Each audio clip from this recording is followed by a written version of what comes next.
En ce moment même, alors que vous regardez ceci, vous n'êtes peut-être pas complètement ici. Je sais que cela peut sembler dérangeant, mais réfléchissez à ceci. La physique moderne suggère que notre univers fonctionne à travers 11 dimensions, mais vous n'en percevez que 4. Si la réalité comporte 11 couches et que vous n'en percevez que 4, qu'est-ce que cela dit de la complétude de votre existence? Pensez à un personnage dessiné sur du papier. Il fait l'expérience de la longueur et de la largeur, mais reste inconscient de l'air qui l'entoure, la troisième dimension qui façonne toute sa réalité. Vous êtes peut-être ce personnage, intégré dans un espace de dimension supérieure que vous ne pouvez pas percevoir. La théorie M d'Edouard Witten n'est pas issue d'une spéculation mystique, mais d'une nécessité mathématique. Les équations exigeaient 11 dimensions pour que notre univers fonctionne de manière cohérente. Cela signifie que certaines parties de vous-même, certains aspects de votre conscience et de votre identité, pourraient s'étendre au-delà de votre conscience biologique. Ce qui est remarquable, c'est que les anciennes traditions mystiques et la physique théorique de pointe parviennent à des conclusions étonnamment similaires sur la conscience qui transcendent nos limites perçues. Nous allons explorer ces convergences, non pas en tant que croyants ou sceptiques, mais en tant que chercheurs curieux, examinant les possibilités scientifiques réelles concernant qui vous êtes vraiment. En 1995, Edouard Witten s'est présenté devant une salle remplie des physiciens les plus brillants du monde et a lancé ce que beaucoup considèrent comme la bombe la plus révolutionnaire de la physique théorique moderne. Il a annoncé que les 5 versions concurrentes de la théorie des cordes étaient en fait la même théorie vue sous des angles différents. Mais voici le hic. Pour que cette unification fonctionne mathématiquement, la réalité ne pouvait pas se limiter aux 4 dimensions que nous connaissons. Elle en nécessitait 11. Il ne s'agissait pas d'une spéculation farfelue, il s'agissait de la théorie M, un cadre mathématique si élégant et nécessaire qu'il émergeait des équations elles-mêmes, exigeant des dimensions supplémentaires, que nous puissions les percevoir ou non. Et ce que la théorie M révèle sur votre existence est franchement stupéfiant. Réfléchissez à ceci. En ce moment même, alors que vous regardez cette vidéo, vous n'êtes pas assis dans un espace vide entouré d'objets solides. Selon la théorie M, vous êtes intégré dans une membrane tridimensionnelle que les physiciens appellent une brane, qui flotte dans un vaste espace de dimension supérieure appelé le bulk. Imaginez que vous êtes un personnage dessiné sur une feuille de papier. Vous pouvez vous déplacer vers l'avant, vers l'arrière, vers la gauche et vers la droite sur la surface. Mais vous ne pouvez pas sortir de la page. C'est essentiellement votre situation, sauf que votre page est une feuille tridimensionnelle flottant dans une réalité à 11 dimensions. Mais où se cachent ces dimensions supplémentaires?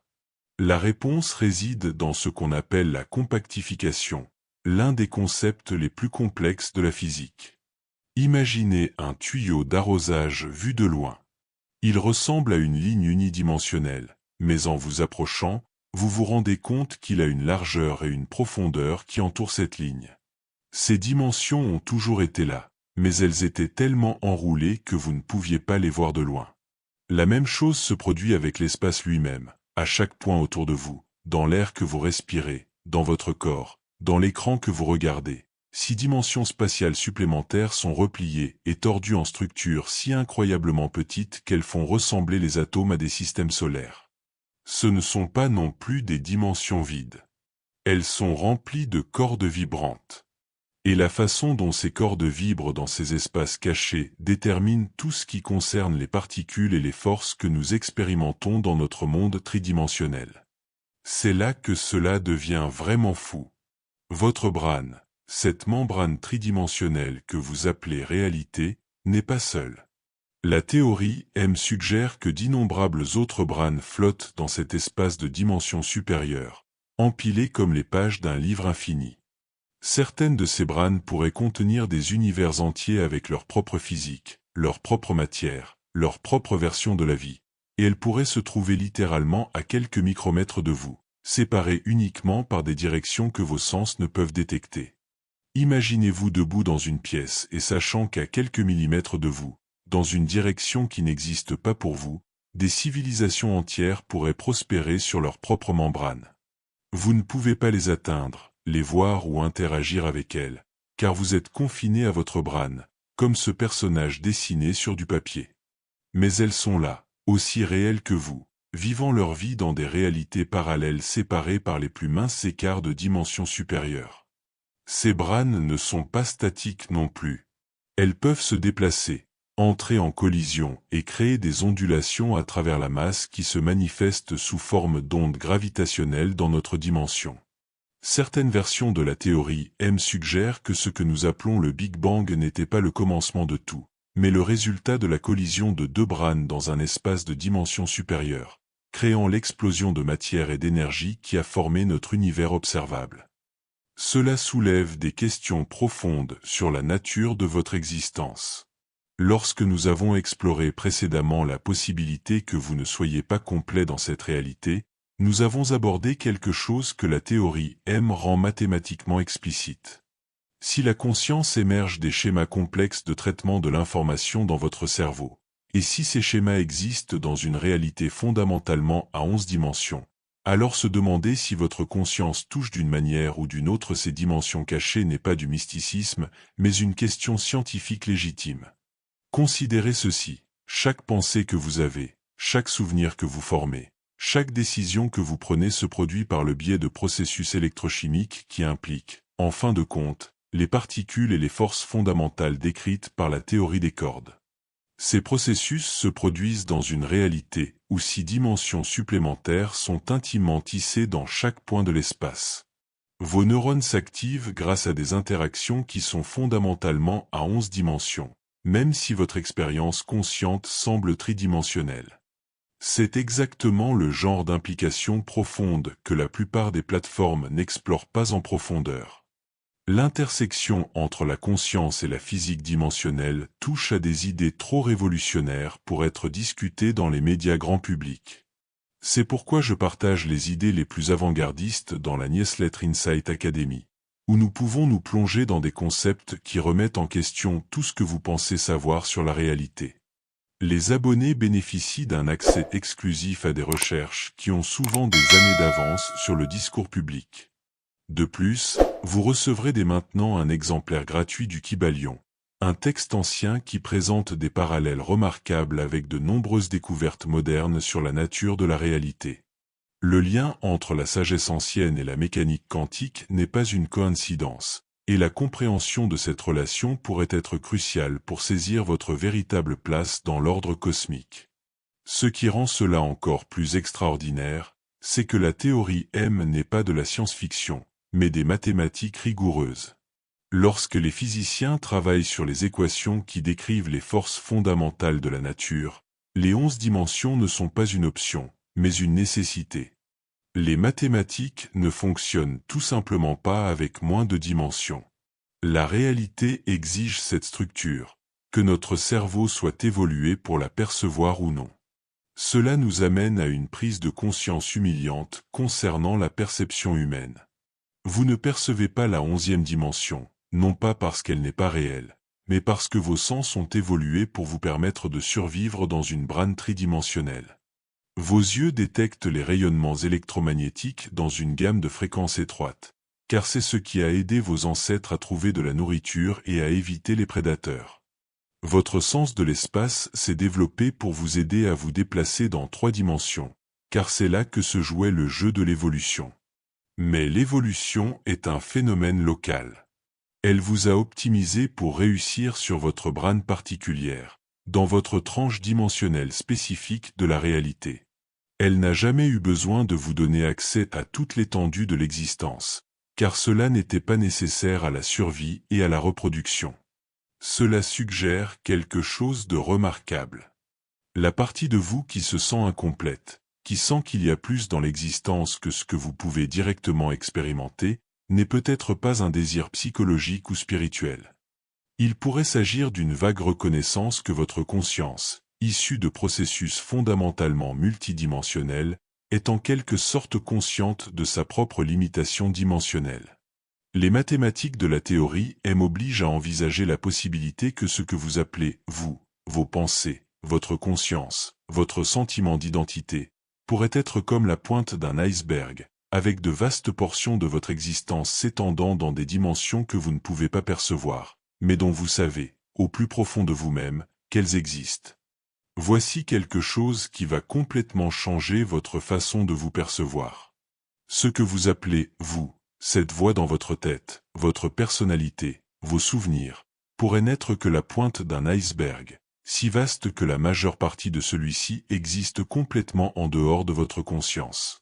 Carl Jung a passé des décennies à étudier la psyché humaine, et ce qu'il a découvert était révolutionnaire. Il s'est rendu compte que ce que nous considérons comme notre moi, notre ego, notre esprit conscient, n'est en fait qu'une petite fraction de ce que nous sommes réellement.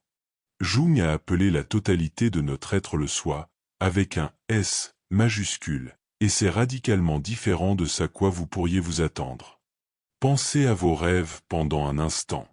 Dans vos rêves, vous êtes souvent quelqu'un de légèrement différent, peut-être plus courageux, peut-être plus craintif, parfois même une personne complètement différente. Jung s'est rendu compte qu'il ne s'agissait pas simplement d'activités neuronales aléatoires. Il s'agissait d'aperçus d'autres aspects de votre soi, des parties de vous-même qui existent, mais qui ne correspondent pas à votre personnalité éveillée. Il a appelé certains de ces aspects l'ombre, non pas le mal, mais simplement les parties de vous-même que votre esprit conscient a rejetées ou n'a jamais reconnues. Mais Jung est allé encore plus loin. Il a proposé que ce soit plus profond s'étende au-delà de la psychologie individuelle, se connectant à ce qu'il a appelé l'inconscient collectif, un champ partagé de sens et d'expérience qui relie toute la conscience humaine. Dans ses travaux ultérieurs, Jung a suggéré que le soi pourrait même transcender le temps lui-même, reliant différents moments, différentes identités, et, selon ses études de la philosophie orientale, même différentes vies, comme l'expression d'un seul et même schéma sous-jacent. Il ne s'agissait pas seulement d'une spéculation psychologique. Jung s'inspirait de traditions qui cartographient la conscience depuis des milliers d'années. Dans la philosophie védantique issue de l'Inde ancienne, il existe un concept appelé Atman, souvent traduit par « vrai soi ». Mais l'Atman n'est pas votre âme ou votre personnalité individuelle. C'est la conscience infinie qui semble être individuelle, mais qui est en fait universelle, comme la lumière du soleil qui pénètre par différentes fenêtres. Chaque fenêtre semble contenir sa propre lumière, mais c'est toujours le même soleil. Les sages védantiques ont décrit cela à l'aide d'une métaphore surprenante. Imaginez la conscience comme un océan et la conscience individuelle comme des vagues. Du point de vue de la vague, elle semble séparée, unique, avec son propre début et sa propre fin. Mais d'un point de vue plus profond, chaque vague n'est que l'océan qui s'exprime sous une forme temporaire. Selon cette vision, votre conscience individuelle est l'infini qui s'expérimente lui-même à travers vous. Les traditions gnostiques du christianisme primitif avaient leur propre façon de comprendre cette nature multidimensionnelle de la conscience. Elles enseignaient que l'âme se disperse à travers différentes dimensions et densités de la réalité, comme la lumière blanche qui passe à travers un prisme et se sépare en différentes couleurs. Chaque couleur, chaque dimension, contient un fragment de votre être complet. Mais la plupart de ces fragments restent invisibles à la conscience ordinaire. La théosophie, qui a émergé au XIXe siècle, a tenté de cartographier systématiquement ces différentes couches. Elle décrivait les êtres humains comme ayant plusieurs corps, physique, astral, mental, causal et divin, chacun existant à des fréquences différentes de la réalité. Selon ce modèle, votre corps physique n'est que l'expression la plus dense d'une conscience qui s'étend simultanément à travers plusieurs dimensions.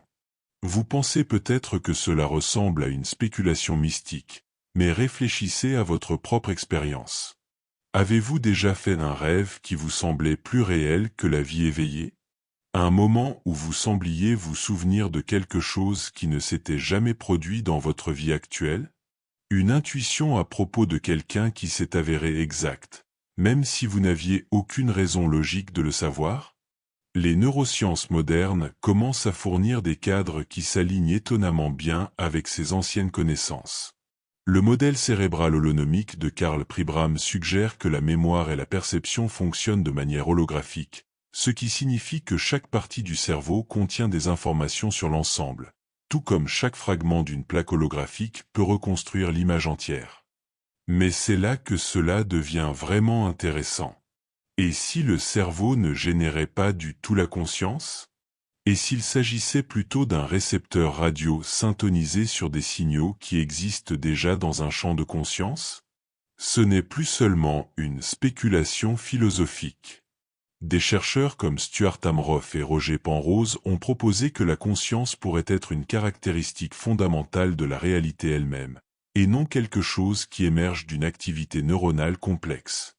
Si la conscience existe en tant que champ, comme un champ électromagnétique, alors votre conscience individuelle pourrait n'être qu'un récepteur parmi tant d'autres. D'autres aspects de votre moi pourraient être réglés sur des fréquences complètement différentes, existant dans des dimensions auxquelles votre conscience actuelle ne peut pas accéder directement. Pensez au moment où les limites de votre conscience normale semblent s'estomper. En méditation profonde, vous pouvez ressentir une sensation d'expansion qui semble plus fondamentale que votre identité quotidienne. Dans des moments de silence profond, certaines personnes rapportent une connaissance qui semble provenir d'au-delà de leur esprit individuel.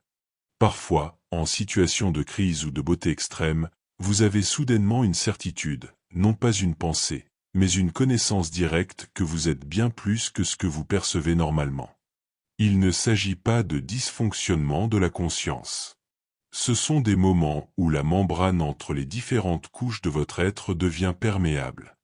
Vous vous souvenez de notre discussion précédente sur la théorie M, qui suggère que nous vivons sur une membrane flottante dans un espace de dimension supérieure. Et si votre conscience fonctionnait de la même manière, la majeure partie de votre être existant dans des dimensions qui ne se manifestent que rarement dans votre conscience ordinaire?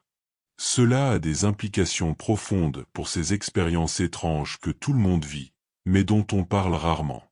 Le déjà-vu n'est peut-être pas un dysfonctionnement neuronal, mais un moment où votre conscience actuelle se synchronise brièvement avec un autre aspect de vous-même qui a déjà vécu ce moment. Les rêves précognitifs pourraient être des aperçus d'une partie de votre conscience qui existe en dehors du temps linéaire. Ce sentiment étrange de connaître quelqu'un instantanément pourrait être la reconnaissance entre des aspects de la conscience qui sont déjà connectés à des niveaux au-delà de l'identité individuelle. Jung a remarqué que ses patients rapportaient souvent des rêves ou des visions qui semblaient contenir des connaissances qu'ils n'auraient pas pu acquérir par des moyens normaux. Il a appelé cela la synchronicité, des coïncidences significatives qui suggèrent une connexion sous-jacente dans la réalité. Mais que se passe-t-il si la synchronicité n'est pas du tout une coïncidence? Et si c'était la preuve d'un moi plus profond qui existe simultanément dans plusieurs dimensions, permettant parfois à différents aspects de votre être de communiquer entre eux? La prochaine fois que vous vivrez l'un de ces moments, un rêve qui ressemble à un souvenir, une intuition qui s'avère exacte, un sentiment de reconnaissance envers quelqu'un que vous n'avez jamais rencontré, soyez attentifs. Il ne s'agit peut-être pas d'une anomalie, il s'agit peut-être d'un aperçu de l'être vaste et multidimensionnel que vous êtes réellement, dont la majeure partie existe dans des domaines que vous n'avez pas encore appris à percevoir. Il ne s'agit pas seulement de vous comprendre différemment. Si la conscience s'étend véritablement au-delà des frontières individuelles, alors la nature même de l'identité, des relations et de la réalité doit être reconsidérée. Et c'est exactement ce que nous allons explorer ensuite. Comment cette vision multidimensionnelle de la conscience pourrait expliquer certains des aspects les plus mystérieux de l'expérience humaine. Voici quelque chose qui pourrait changer fondamentalement votre façon de penser votre propre existence. Et si votre cerveau ne créait pas du tout votre conscience? Et s'il se contentait de la recevoir, comme une radio qui capte un signal déjà présent? Il ne s'agit pas d'un vœu pieux nuage, c'est une remise en question sérieuse de l'une des hypothèses les plus fondamentales de la science, émanant de physiciens, de philosophes et de chercheurs qui ont passé des décennies à étudier les mystères les plus profonds de l'esprit et de la matière. Commençons par David Bohm, le physicien quantique qui a travaillé aux côtés d'Einstein et développé certaines des idées les plus profondes sur la structure cachée de la réalité. Bohm a proposé que tout ce que nous voyons et mesurons, ce qu'il a appelé l'ordre explicite, n'est que la couche superficielle de quelque chose de bien plus fondamental. Sous ce monde visible se trouve ce qu'il a appelé l'ordre implicite, une dimension où tout est replié, où la séparation se dissout et où l'univers entier existe comme un tout indivisible. C'est là que cela devient fascinant. Dans le modèle de Bohm, la conscience n'émerge pas d'un arrangement complexe de matière. Au contraire, la conscience s'exprime à travers la matière. Le cerveau ne génère pas plus la conscience qu'un piano ne génère la musique. C'est un instrument à travers lequel quelque chose de plus profond se manifeste. Cela renverse complètement notre compréhension de la relation entre l'esprit et le cerveau.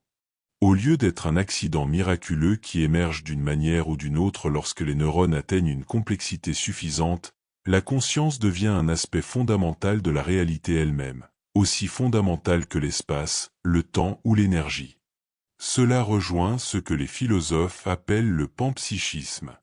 Et avant que vous ne rejetiez cette idée en pensant que les rochers ont des sentiments, laissez-moi vous expliquer ce que des penseurs comme Philippe Goff proposent réellement. Ils ne suggèrent pas que les électrons ont des émotions ou que les pierres contemplent l'existence. Ils affirment plutôt que, si la conscience est réelle et irréductible à des processus purement physiques, alors elle doit être tissée dans le tissu de la nature depuis le début. Pensez Y comme aux pixels d'un écran.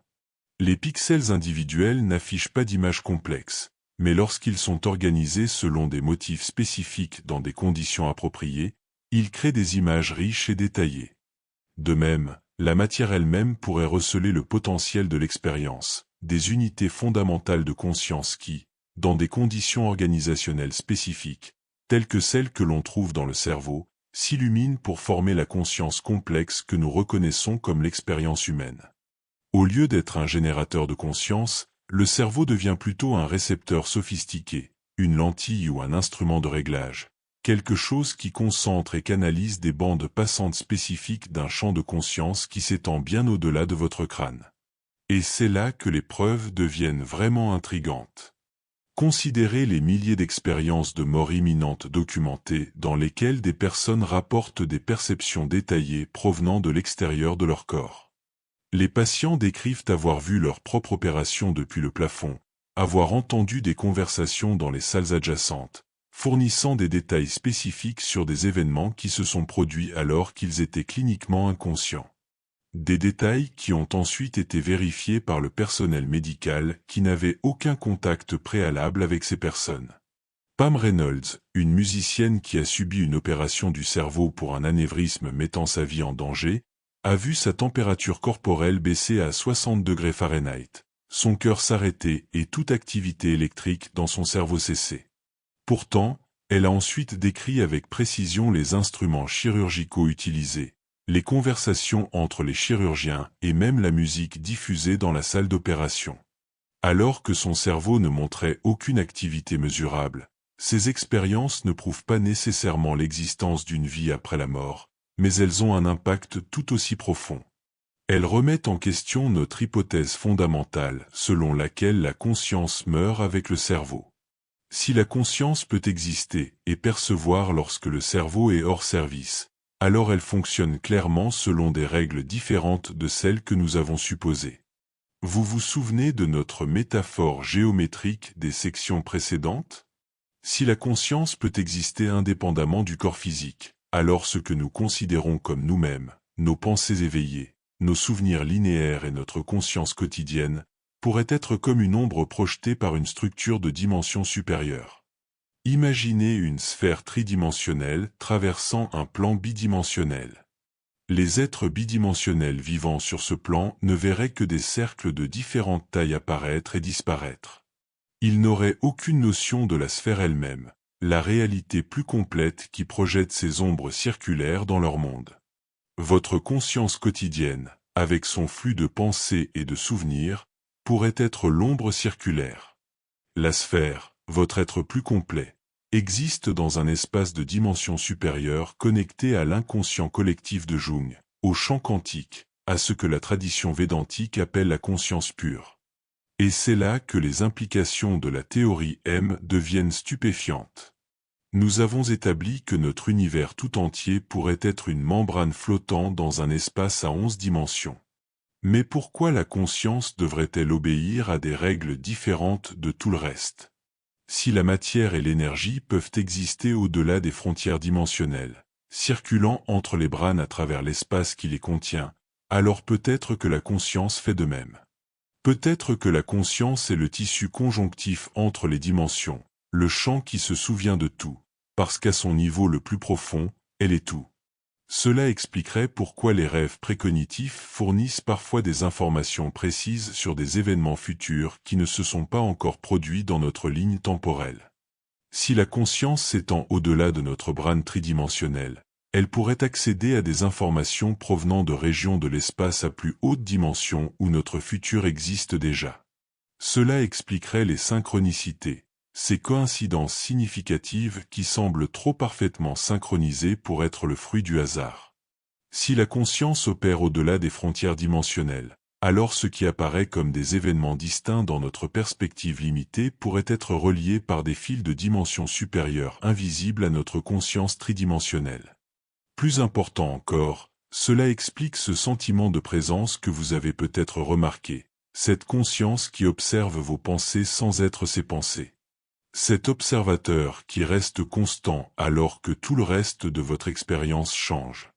Cette conscience témoin pourrait être votre véritable moi, existant dans un espace de dimension supérieure et se projetant dans cette réalité comme la lumière à travers une lentille. Ce n'est plus seulement une spéculation philosophique. En intégrant les connaissances issues de la théorie M, de la mécanique quantique, des neurosciences et des études sur la conscience, nous nous approchons d'une révolution dans la compréhension de ce que vous êtes réellement. Les frontières entre la physique et la conscience, entre la conscience individuelle et cosmique, s'estompent. Votre cerveau ressemble moins à la source de votre conscience et davantage à une interface sophistiquée, la technologie biologique à travers laquelle votre moi de dimension supérieure fait l'expérience de cette tranche particulière de la réalité. Et si cela est vrai, alors l'exploration de la conscience n'est pas seulement une question de psychologie ou de spiritualité, c'est la recherche physique la plus pratique à laquelle vous puissiez vous livrer. Car comprendre comment fonctionne réellement la conscience pourrait être la clé pour comprendre comment la réalité elle-même opère à travers toutes les dimensions. Vous êtes-vous déjà réveillé d'un rêve avec le sentiment d'avoir vécu toute une vie? Pas les rêves fugaces et fragmentés que nous rejetons généralement, mais ces expériences rares où vous avez habité une existence complètement différente, avec des relations, des souvenirs et des profondeurs émotionnelles qui semblaient plus authentiques que votre vie réelle. Je parle de rêves où vous connaissiez des gens que vous n'aviez jamais rencontrés, où vous parcouriez des villes qui n'existent sur aucune carte, mais où chaque détail semblait saturé de sens et de familiarité. Il ne s'agit pas seulement d'activités neuronales aléatoires pendant le sommeil paradoxal. Il se passe ici quelque chose de bien plus profond, qui est directement lié à ce que nous avons exploré au sujet de la conscience existant au-delà des limites de votre cerveau physique.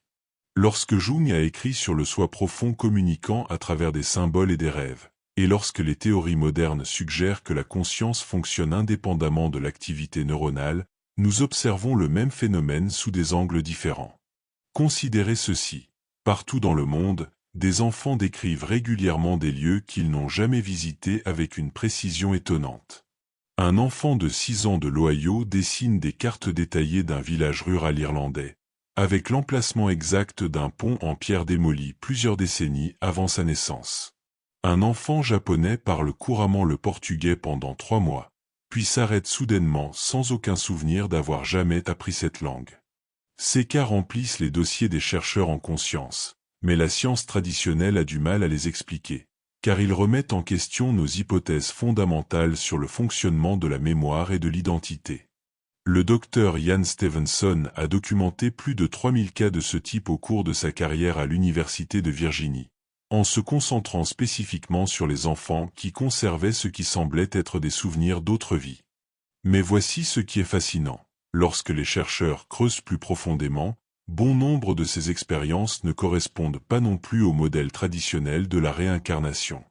Elles suggèrent plutôt quelque chose qui s'apparente davantage à un saignement dimensionnel, des moments où la conscience d'un enfant s'aligne brièvement avec des expériences existant dans des flux parallèles de réalité. Le même schéma se retrouve dans les états de méditation profonde. Les pratiquants expérimentés rapportent systématiquement ne pas se dissoudre dans le néant, mais dans une présence plus grande qui observe au-delà de la conscience ordinaire. Ils décrivent avoir rencontré des versions d'eux-mêmes qui leur semblent à la fois familières et élargies, comme s'ils rencontraient la même personne, mais avec accès à une sagesse et à des souvenirs qui dépassent largement leur vie actuelle. Il ne s'agit pas d'hallucination ou de vœux pieux. L'imagerie cérébrale pendant ces états montre une diminution de l'activité du réseau par défaut, le circuit neuronal associé à la pensée autoréférentielle et au maintien des limites de l'identité personnelle. Les recherches récentes sur les psychédéliques révèlent des schémas remarquablement cohérents dans les états de conscience modifiés. Les participants rapportent régulièrement des expériences d'hyperréalité, des états qui semblent plus réels et plus significatifs que la conscience éveillée ordinaire. Ils décrivent des rencontres avec des aspects d'eux-mêmes qui semblent à la fois intimes et inconnus, souvent caractérisés comme plus sages, plus âgés, existant en quelque sorte au-delà du flux du temps linéaire. Le docteur Robin Carhart-Harris de l'Imperial College de Londres a découvert que la psilocybine produit systématiquement ce qu'il appelle une dissolution de l'ego, où les frontières de l'identité personnelle se dissolvent temporairement, permettant l'accès à ce que les participants décrivent comme leur moi supérieur. Mais ces exemples spectaculaires ne sont que les sommets visibles d'un phénomène beaucoup plus vaste. Soyez attentifs aux expériences plus subtiles de votre propre vie, à ces changements émotionnels soudains qui semblent venir de nulle part, accompagnés de sentiments qui ne correspondent pas à votre situation actuelle, ou à ces moments d'attirance inexplicable pour des lieux que vous n'avez jamais visités, où vous ressentez un sentiment irrésistible de retour à la maison lorsque vous y arrivez. Ce ne sont ni des coïncidences ni des projections. Ce sont ce que nous pourrions appeler des points de résonance. Des moments où votre conscience incarnée s'aligne brièvement avec des versions de vous-même existant ailleurs dans le paysage dimensionnel que nous avons cartographié. Jung a observé que le soi profond communique rarement par des instructions verbales directes. Au contraire, il s'exprime à travers des symboles, des synchronicités et ce qu'il appelait des coïncidences significatives, des événements qui ont une signification émotionnelle bien au-delà de leur cause apparente. Les traditions de sagesse ancienne comprenaient cela intuitivement. Elles considéraient les rêves, les visions et les connaissances soudaines comme l'âme s'exprimant à travers des signes, offrant des conseils provenant d'aspects de la conscience qui n'avaient jamais oublié leur connexion avec le tout. La recherche moderne sur la conscience commence à cartographier systématiquement ces expériences. La documentation détaillée du docteur Eben Alexander sur son expérience de mort imminente, alors qu'il était dans un coma artificiel, a fourni des données scientifiques sans précédent sur la conscience fonctionnant indépendamment des fonctions cérébrales. Sa description de sa rencontre avec un guide qui lui semblait être un aspect plus profond de lui-même correspond au rapport des maîtres de méditation, des chercheurs en psychédélique et des personnes ayant vécu des états mystiques spontanés à travers les cultures et les siècles. Ce qui émerge est une image de la conscience comme étant fondamentalement multidimensionnelle. Notre conscience éveillée ordinaire ne représente qu'une seule fréquence dans un spectre beaucoup plus large. Ces rêves profonds, ces intuitions soudaines qui s'avèrent exactes et ces moments de connaissance inexplicables ne sont pas des anomalies qui perturbent la conscience normale, mais des aperçus du moi supérieur qui ne s'est jamais fragmenté et n'a jamais oublié son lien avec le champ de conscience plus large que nous avons exploré dans les sections précédentes. Pensez à ces intuitions qui surgissent avant les événements qu'elles décrivent.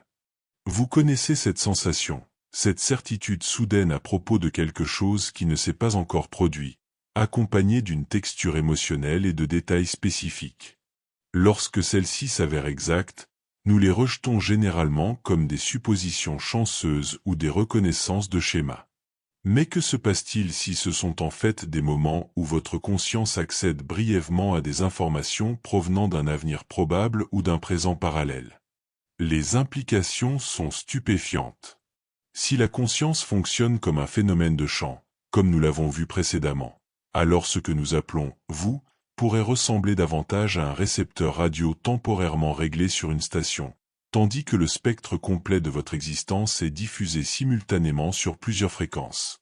Ces expériences limites, ces rêves profonds, ces connaissances soudaines, ces résonances émotionnelles inexplicables ne sont pas des interruptions marginales. Ce sont des invitations centrales, des aperçus du moi supérieur qui vous invitent à vous souvenir de ce que vous avez toujours su, mais que vous avez temporairement oublié. La question n'est pas de savoir si ces expériences sont réelles, mais si vous êtes prêt à les prendre au sérieux comme des communications authentiques provenant des dimensions plus larges de votre propre être. En 1994, un professeur de psychologie de l'université Cornell, Daryl Bem, a mené une expérience qui aurait dû être impossible. Il a montré aux participants des images érotiques sur un écran d'ordinateur, mesurant leurs réponses physiologiques, leur rythme cardiaque, leur conductance cutanée, la dilatation de leurs pupilles. Rien d'inhabituel à cela, sauf que l'ordinateur n'a sélectionné les images à montrer qu'après avoir enregistré leurs réponses d'excitation. Les participants réagissaient littéralement à des stimuli qui n'avaient pas encore été choisis. Lorsque Bem a publié ses résultats en 2011, la communauté scientifique s'est insurgée. Non pas parce que sa méthodologie était imparfaite, elle était rigoureuse. Non pas parce que ses statistiques étaient erronées. Elle montrait une probabilité de 74 milliards contre 1. Le tollé est venu du fait que ces résultats suggéraient quelque chose qui remettait en question nos hypothèses les plus fondamentales sur le temps, la causalité et la nature même de la conscience. Les expériences de Bem ont maintenant été reproduites dans des laboratoires sur 3 continents.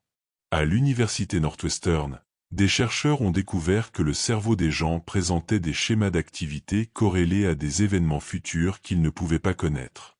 À Amsterdam, des scientifiques ont découvert que les participants pouvaient inconsciemment distinguer les images positives et négatives futures avant que celles-ci ne soient sélectionnées au hasard. Chaque étude a utilisé des contrôles de plus en plus sophistiqués pour éliminer toute explication conventionnelle possible. Mais la recherche sur la précognition ne représente qu'un fil dans une tapisserie de phénomènes qui suggèrent que la conscience fonctionne selon des règles que nous commençons seulement à comprendre. Vous vous souvenez comment nous avons exploré la possibilité que la conscience soit un champ fondamental plutôt que quelque chose généré par votre cerveau? Ces expériences donnent un aperçu de ce à quoi cela pourrait ressembler dans la pratique. Prenons l'exemple de la vision à distance, la capacité de percevoir des lieux éloignés sans aucune entrée sensorielle conventionnelle. Pendant plus de 2 décennies, le Stanford Research Institute a mené des recherches classifiées pour la CIA, documentant des cas où des individus fournissaient des détails étonnamment précis sur des lieux qu'ils n'avaient jamais visités et qu'ils n'avaient aucun moyen de connaître. Lors d'une session célèbre, un voyant à distance a décrit une installation navale soviétique avec un niveau de détail sans précédent, y compris la présence d'un sous-marin massif avec une coque au design inhabituel. D'autres aspects de vous-même pourraient avoir accès à des informations provenant de coordonnées temporelles différentes, de flux de probabilités différents ou de perspectives dimensionnelles totalement différentes. Ces informations transparaissent parfois sous la forme d'une connaissance inexplicable, d'une certitude soudaine, de la reconnaissance de quelque chose que vous n'avez jamais rencontré auparavant. Ce que nous appelons une connaissance impossible pourrait en fait être la chose la plus naturelle de l'univers, une fois que nous comprenons que la conscience ne se limite pas à la tranche dimensionnelle sur laquelle nous concentrons généralement notre attention. Les implications vont bien au-delà de la curiosité académique. Si la conscience peut effectivement accéder à des informations à travers l'espace et le temps, alors les frontières que nous supposons nous séparer les uns des autres, de la connaissance et des possibilités, pourraient être beaucoup plus perméables que nous ne l'avons jamais imaginé. Il se passe actuellement quelque chose d'extraordinaire dans votre conscience que vous n'avez probablement jamais pleinement examiné. Pendant que vous lisez ces mots, une partie de vous-même vous observe en train de les lire. Il y a un observateur présent, un témoin de votre propre activité mentale, qui reste mystérieusement séparé des pensées qu'il observe. Il ne s'agit pas d'une spéculation philosophique. C'est une expérience directe que vous pouvez vérifier immédiatement. Remarquez comment vous pouvez vous surprendre à penser, comment vous pouvez prendre du recul et observer vos propres réactions aux idées. Lorsque vous êtes en colère, quelque chose en vous reconnaît. Je suis en colère, sans être consumé par la colère elle-même.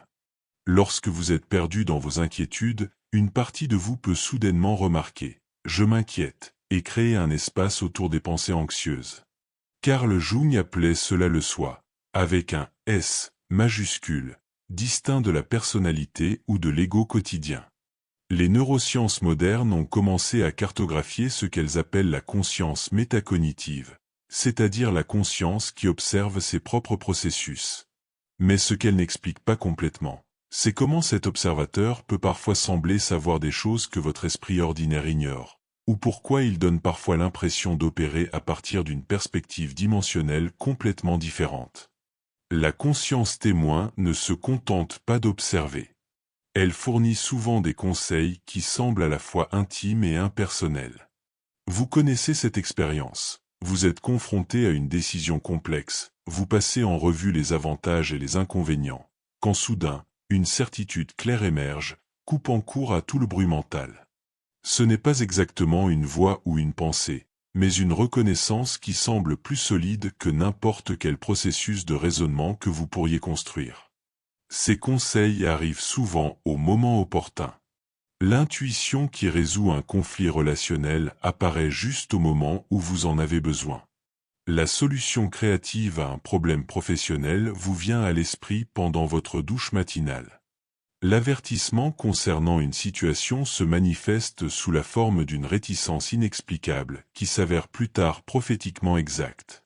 Ce qui est particulièrement fascinant, c'est la façon dont ce témoin semble fonctionner en dehors des contraintes temporelles normales. Il peut percevoir des schémas avant qu'ils ne se manifestent pleinement, reconnaître les courants plus profonds sous les événements superficiels, et parfois fournir des informations que votre esprit conscient n'a aucun moyen logique de connaître. Rappelez-vous de notre exploration précédente sur la façon dont l'information semble voyager au-delà du temps normal. Cette conscience témoin pourrait être votre point d'accès personnel à ce phénomène. Pendant les moments de crise, de nombreuses personnes rapportent une expansion spectaculaire de cette présence observatrice. Le temps ralentit, la réactivité émotionnelle s'estompe, et une intelligence calme et claire émerge, qui semble bien plus sage que leur structure de personnalité habituelle.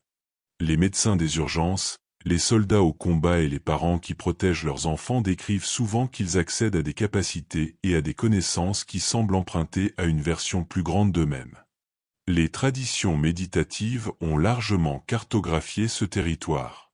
Elles décrivent comment le témoin se manifeste initialement comme une présence subtile en arrière-plan, mais qu'avec l'attention, il peut être reconnu comme l'aspect le plus constant de l'expérience. Les pensées changent, les émotions évoluent, les circonstances se modifient, mais la conscience témoin reste remarquablement stable. C'est la seule chose en vous qui est restée essentiellement inchangée depuis l'enfance, la même qualité de conscience qui regarde à travers vos yeux aujourd'hui et qui était présente lorsque vous aviez 7 ans. Mais c'est là que cela devient vraiment intéressant. Parfois, ce témoin ne se contente pas d'observer. Il semble agir à travers vous. Vous vous surprenez à dire exactement ce qu'il faut dans une conversation difficile sans avoir préparé vos mots. Votre corps bouge avec une grâce et une efficacité inhabituelles lors d'épreuves physiques. Vous prenez une série de décisions qui aboutissent à des résultats bien meilleurs que ceux que vous obtenez généralement en élaborant consciemment des stratégies. Les artistes et les inventeurs connaissent bien ce phénomène. La mélodie qui arrive complète, la preuve mathématique qui apparaît toute formée, l'histoire qui s'écrit d'elle-même, tout cela ressemble moins à une création personnelle qu'à une réception provenant d'une source qui transcende les limites individuelles. Nikola Tesla a décrit de manière célèbre le fait de voir ses inventions fonctionner dans son esprit avant de les construire, comme s'il accédait à des plans provenant d'ailleurs. Cela pourrait représenter une forme de communication dimensionnelle. Si certains aspects de votre conscience existent dans un espace de dimension supérieure, comme nous l'avons exploré, alors la créativité pourrait être la manière dont votre conscience quotidienne reçoit des transmissions provenant de ces versions élargies de vous-même. L'esprit linéaire, avec son traitement étape par étape, accèdent soudainement à des solutions qui semblent avoir complètement contourné la pensée normale. Vous pouvez commencer à reconnaître ces schémas grâce à une observation attentive. Remarquez la différence qualitative entre la pensée forcée et l'intuition reçue. La pensée forcée semble laborieuse, circulaire, souvent angoissante. L'intuition reçue arrive avec un sentiment de justesse, souvent accompagné d'une relaxation ou d'une expansion physique. Elle ne se défend pas. Elle se présente simplement avec une autorité tranquille. Prêtez attention aux moments où vous semblez vivre plutôt que de vivre. Ce sont des moments où des réponses appropriées émergent sans décision consciente, où vous vous trouvez exactement au bon endroit au bon moment grâce à une série de choix qui semblaient naturels sur le moment, mais qui s'avèrent remarquablement prémonitoires rétrospectivement. Ces moments sont souvent marqués par des synchronicités, des coïncidences significatives qui vous fournissent exactement les informations ou les connexions dont vous avez besoin. Le livre qui s'ouvre sur le passage pertinent, la conversation entendue par hasard qui répond à votre question tacite, la rencontre fortuite qui change toute votre trajectoire. Il s'agit peut-être de miettes laissées par des aspects de vous-même appartenant à une dimension supérieure, opérant à partir d'une perspective où le passé, le présent et l'avenir sont simultanément visibles. Les rêves offrent un autre point d'accès. Les solutions qui surgissent pendant le sommeil, les avertissements qui s'avèrent exacts, les inspirations créatives qui émergent du traitement inconscient, tout cela suggère que quelque chose en vous continue à travailler sur les problèmes d'un point de vue plus large lorsque l'esprit quotidien s'efface. Commencez à prêter attention à la qualité de votre conscience dans différents états. Remarquez comment le témoin se sent pendant la méditation par rapport à une crise ou à un flux créatif. Observez quand les décisions semblent se prendre d'elles-mêmes par opposition au moment où vous avez du mal à choisir. Notez la différence entre les intuitions qui vous viennent toutes faites et les idées que vous devez construire pièce par pièce. Cette reconnaissance ne nécessite pas de croire en quoi que ce soit de métaphysique. Elle vous demande simplement d'observer la conscience telle qu'elle fonctionne réellement, plutôt que telle que vous supposez qu'elle fonctionne. La preuve est déjà présente dans votre expérience directe. Il vous suffit de commencer à prêter attention à ce qui a toujours été là. Votre présence dans une dimension supérieure n'est pas un concept mystique et lointain. C'est la partie de vous qui lit ces mots en ce moment avec reconnaissance plutôt qu'avec simple compréhension. La partie qui sait déjà ce que je décris, parce qu'elle a fonctionné à travers vous toute votre vie, vous guidant, vous protégeant et créant discrètement à partir d'une perspective qui transcende les limites de la conscience linéaire. Vous est-il déjà arrivé d'entrer dans un endroit où vous n'étiez jamais allé auparavant et d'avoir l'impression de rentrer chez vous, ou d'entendre un morceau de musique qui vous a ému aux larmes sans que vous ayez aucun lien personnel avec lui? Êtes-vous déjà surpris à connaître des choses sur des périodes historiques ou des cultures lointaines avec une intimité qui semble impossible, compte tenu de votre expérience réelle? Ce n'est ni de la nostalgie, ni de l'imagination. Ce que vous vivez est peut-être un souvenir, mais pas du genre dont parlent vos manuels de neurosciences.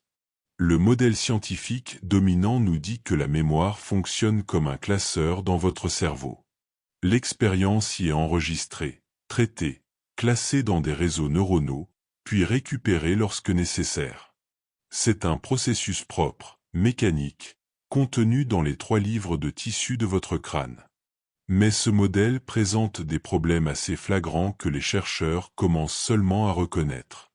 Prenons les cas documentés de receveurs de greffe d'organes qui développent des préférences complètement nouvelles après l'opération. Un musicien classique reçoit le cœur d'un amateur de jazz et se découvre soudainement une passion pour Miles Davis. Un végétarien reçoit le foie d'une personne qui adorait la viande et commence à avoir envie de steak. Un comptable timide reçoit les poumons d'un alpiniste aventureux et se met à rechercher des sports extrêmes. Le milieu médical qualifie cela de coïncidence ou de suggestion psychologique. Mais en creusant davantage, on constate que les receveurs décrivent des souvenirs, des préférences et même des traits de personnalité spécifiques qui correspondent exactement à ceux de leur donneur, qu'ils ne connaissaient pas. Claire Sylvia, qui a reçu le cœur et les poumons d'un motocycliste de 18 ans, a commencé à avoir envie de bière et de nuggets de poulet immédiatement après l'opération, alors qu'elle avait toujours été soucieuse de sa santé. Elle a découvert plus tard que c'étaient les aliments préférés de son donneur. Si la mémoire n'est qu'une activité neuronale cérébrale, comment expliquer la mémoire cellulaire? Comment un cœur peut-il se souvenir de ce que son ancien propriétaire aimait? La réponse pourrait résider dans quelque chose de bien plus révolutionnaire que ce que nous sommes prêts à envisager. Et si la mémoire n'était pas stockée dans votre cerveau, mais accessible à travers lui? Et si votre cerveau fonctionnait davantage comme un récepteur radio, captant des informations qui existent dans des domaines de la conscience que nous commençons seulement à comprendre? Des recherches récentes en épigénétique révèlent que les expériences traumatisantes modifient en fait l'expression des gènes d'une manière qui se transmet de génération en génération. Les enfants et petits-enfants des survivants de l'Holocauste présentent des marqueurs génétiques d'un traumatisme qu'ils n'ont jamais directement vécu.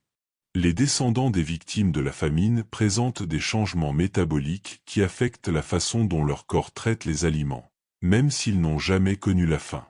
Cela suggère que les informations, y compris les informations émotionnelles et expérientielles, peuvent être transmises par des mécanismes biologiques que nous commençons seulement à découvrir. Mais cela va plus loin que la génétique. Carl Jung a passé des décennies à documenter ce qu'il appelait l'inconscient collectif, un réservoir commun d'expériences humaines qui se manifeste par des symboles, des schémas et des connaissances archétypales qui apparaissent dans des cultures sans contact direct. Jung a remarqué que ses patients, quelle que soit leur origine, produisaient des images et des symboles remarquablement similaires lors d'un travail psychologique approfondi. Mandala, spirale, vieil homme sage, grande-mère. Ces motifs émergeaient spontanément chez des personnes qui n'avaient jamais étudié la mythologie ou la religion comparée.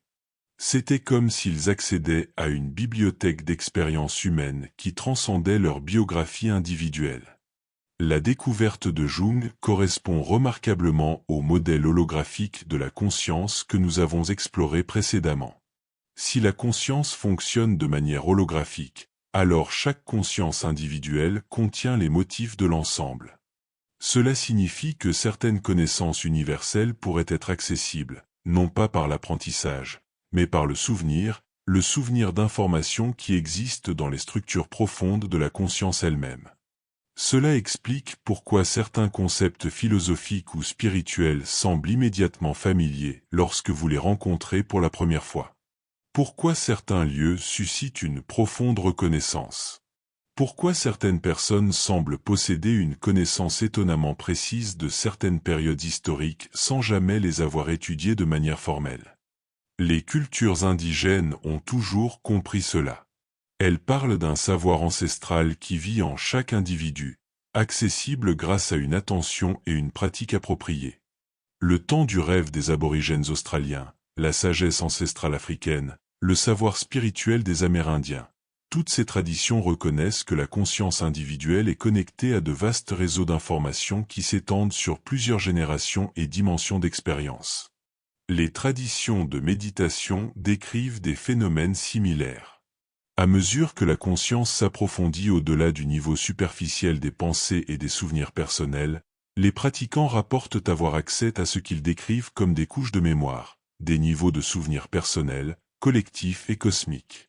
Les méditants avancés décrivent parfois avoir vécu des événements historiques, compris des principes philosophiques complexes qu'ils n'ont jamais étudiés, ou accédé à des connaissances pratiques qui semblent venir de nulle part. Ce que nous appelons intuition pourrait souvent être exactement ce type de mémoire, non pas des expériences de cette vie, mais des informations accessibles aux aspects de conscience de dimension supérieure qui existent au-delà des contraintes du temps linéaire et de la biographie individuelle. Considérez comment cela se rapporte au cadre à 11 dimensions. Dans notre expérience tridimensionnelle, la mémoire est séquentielle, linéaire, stockée et récupérée dans le temps. Mais la conscience opérant dans des dimensions supérieures ne serait pas limitée par ces contraintes. La mémoire dans les dimensions supérieures pourrait être simultanée et multiforme, où toutes les informations existent comme un présent accessible plutôt que comme un passé stocké. Si votre conscience s'étend sur plusieurs dimensions, comme le suggère fortement l'épreuve, alors ce que vous vivez comme une connaissance mystérieuse ou une mémoire ancienne pourrait simplement être votre conscience de dimension supérieure accédant à des informations provenant d'autres aspects de vous-même ou du champ collectif de l'expérience humaine. Cela a des implications pratiques profondes. Cette familiarité inexplicable avec certaines personnes pourrait être une reconnaissance opérant à partir de dimensions où votre connexion existe déjà. L'émergence spontanée de compétences dans des situations de crise pourrait être le résultat de votre conscience élargie accédant à des connaissances provenant du réservoir collectif de l'expérience humaine. Même vos peurs et vos attirances les plus profondes pourraient ne pas être entièrement personnelles.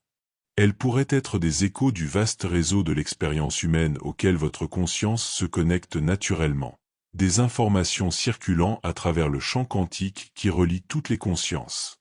Les observateurs intérieurs, dont nous avons parlé plus tôt, ces aspects de votre conscience qui opèrent au-delà de la conscience ordinaire, ne se contentent pas d'observer votre expérience actuelle. Ils ont accès à tout le spectre des informations disponibles à la conscience elle-même. Ce qui ressemble à une mémoire au-delà de votre cerveau pourrait être exactement cela, une mémoire au-delà de votre cerveau, accessible par les aspects supérieurs de votre être qui existent dans des royaumes où toutes les informations sont éternellement présentes. Cela change tout dans votre compréhension de la connaissance, de l'apprentissage et de la nature de votre propre conscience. Vous n'accédez pas seulement à votre base de données personnelles d'expérience. Vous êtes connecté à la bibliothèque infinie de la conscience elle-même. Vous avez donc entrevu les observateurs intérieurs, ces aspects de vous-même de dimension supérieure qui ont toujours été présents. Vous avez ressenti l'attraction de souvenirs anciens qui semblent appartenir à quelqu'un d'autre, mais qui résonnent avec une familiarité indéniable. Vient alors la question, peut-être la plus cruciale. Comment vivre réellement avec cette conscience sans perdre pied dans le monde tridimensionnel qui exige toujours votre attention?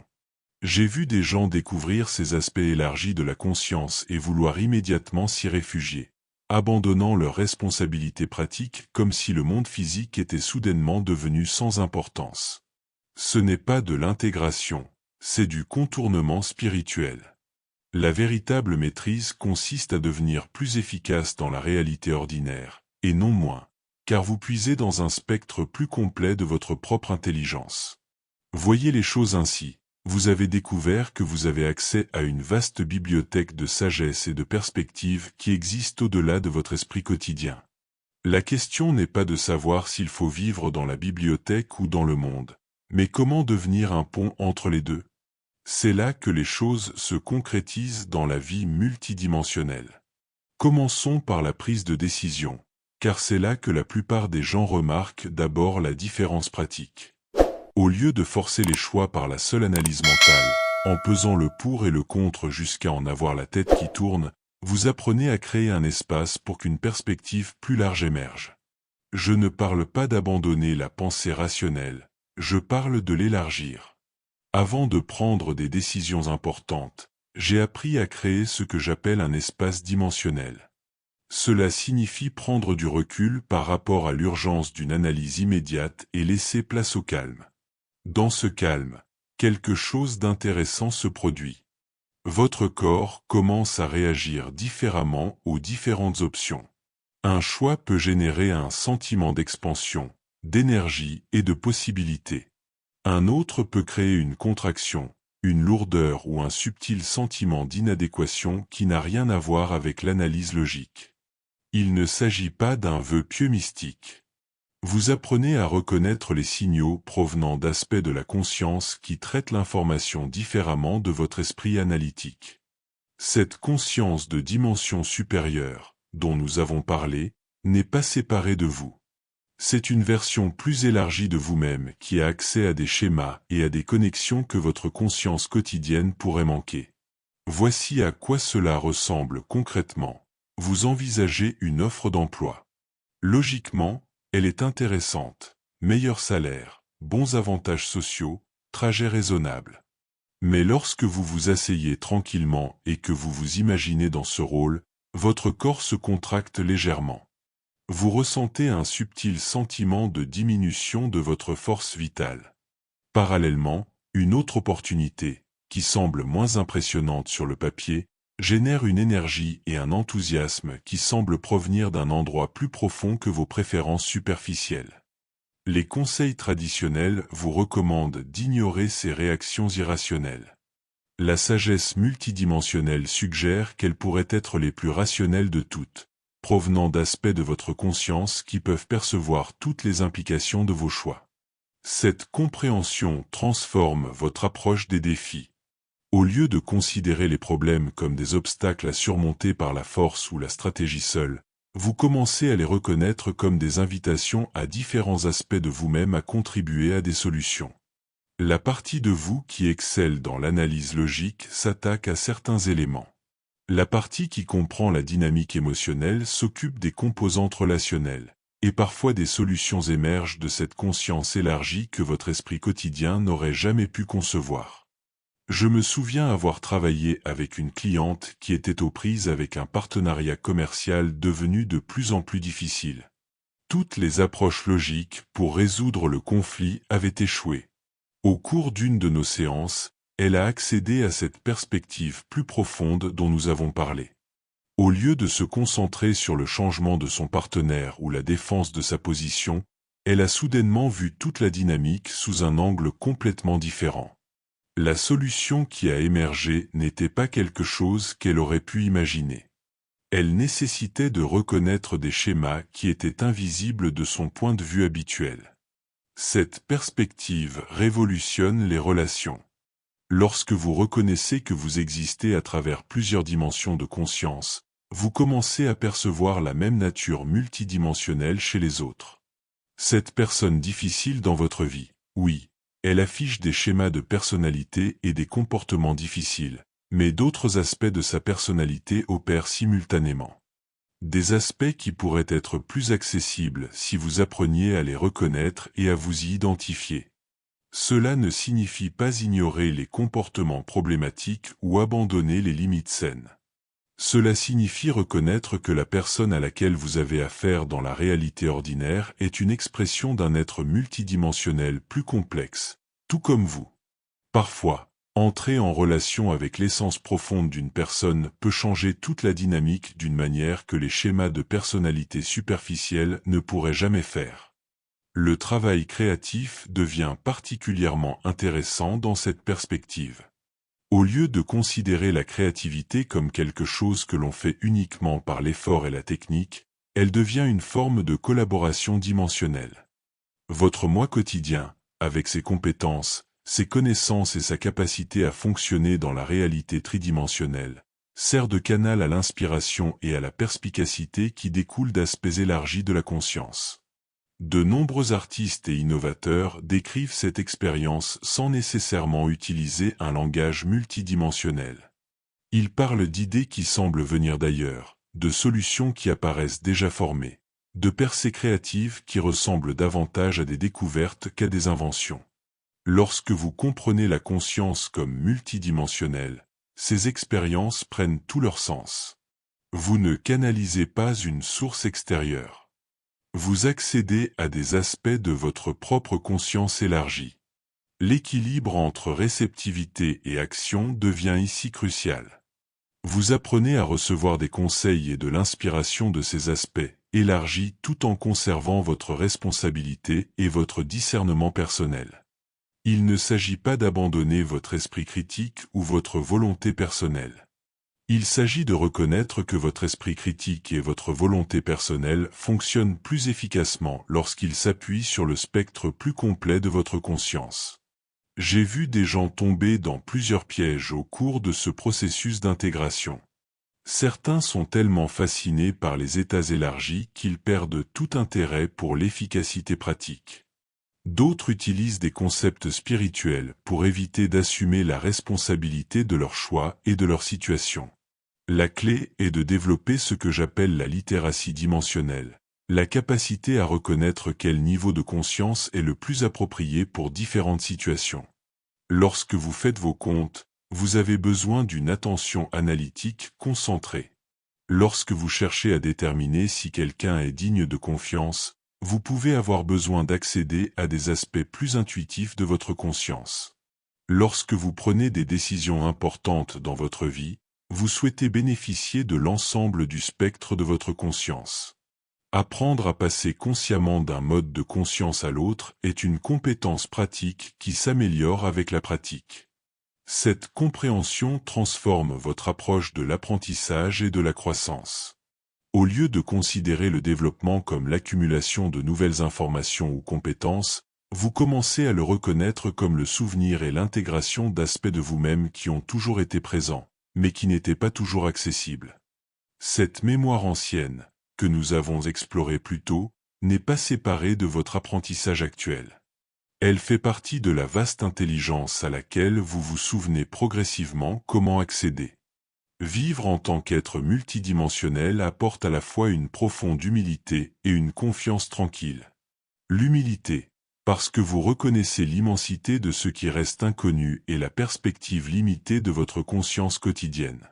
La confiance, parce que vous apprenez à faire confiance à la sagesse plus profonde qui opère au-delà des capacités mentales ordinaires. L'intégration de la conscience multidimensionnelle ne consiste pas à échapper à la réalité ordinaire, mais à mettre tout le spectre de votre conscience au service de l'expérience belle, stimulante et complexe qu'est l'existence humaine. Dans notre dernière section, nous explorerons ce que cela signifie pour l'avenir de la conscience humaine et votre rôle dans cette histoire en cours. Nous avons parcouru un long chemin ensemble à travers ces dimensions de la conscience, n'est-ce pas? De la mécanique quantique, qui nous montre la nature malléable de la réalité, en passant par ces souvenirs anciens qui semblent plus vieux que nos corps, jusqu'aux moyens pratiques de vivre en tant qu'être multidimensionnel. Chaque perspective que nous avons explorée, qu'il s'agisse de physique de pointe ou de connaissances mystiques intemporelles, continue de pointer vers quelque chose qui transcende finalement tous les cadres que nous pouvons construire autour d'elle. Voici ce qui est fascinant. Plus nous étudions la conscience à travers n'importe quel prisme, plus nous découvrons que nous ne trouvons pas réellement la conscience quelque part là-bas dans des dimensions supérieures. Au contraire, nous reconnaissons que la conscience pourrait être la capacité même qui permet aux dimensions d'exister en premier lieu. C'est comme passer des années à chercher l'écran sur lequel les films sont projetés pour finalement se rendre compte que vous l'avez regardé tout ce temps. Réfléchissez un instant. Lorsque les physiciens explorent la réalité en profondeur, que trouvent-ils systématiquement? Que l'observateur joue un rôle fondamental dans la détermination de ce qui est observé. Lorsque les mystiques explorent les profondeurs de la méditation, que découvrent-ils? Que celui qui cherche et ce qui est cherché sont la même conscience. Lorsque les neuroscientifiques étudient le cerveau, qu'est-ce qui reste mystérieusement insaisissable? L'expérience réelle de la conscience, qui se fait irréductible à la conscience qui rend toutes leurs observations possibles. Cela transforme toute la question de l'identité. Au lieu de nous demander « Qui suis-je » à travers toutes ces dimensions, nous commençons à nous demander quelle est la nature de cette conscience qui est capable de poser n'importe quelle question. C'est la différence entre essayer de se situer dans l'existence et se reconnaître comme la capacité même de l'existence à être expérimentée. Les traditions anciennes appelaient cela le fondement sans fondement, une conscience si fondamentale qu'elle ne dépend d'aucune structure particulière pour exister, ni la première dimension, ni la 11e dimension, ni les dimensions infinies. C'est ce qui permet au concept même de dimension d'avoir un sens. C'est comme demander de quelle couleur est l'espace qui contient toutes les couleurs, ou quelle est la forme du vide qui permet à toutes les formes d'apparaître. Cette reconnaissance apporte quelque chose de profond, à la fois une liberté radicale et une responsabilité profonde. La liberté, car vous n'essayez plus de réparer, de guérir ou de compléter un aspect limité de vous-même. La conscience qui lit ces mots en ce moment n'est pas brisée, ne manque de rien, n'attend pas d'évoluer vers quelque chose de mieux. Elle est déjà la vérité la plus profonde, quelle que soit la dimension dans laquelle elle s'exprime. Mais cette liberté s'accompagne d'une responsabilité.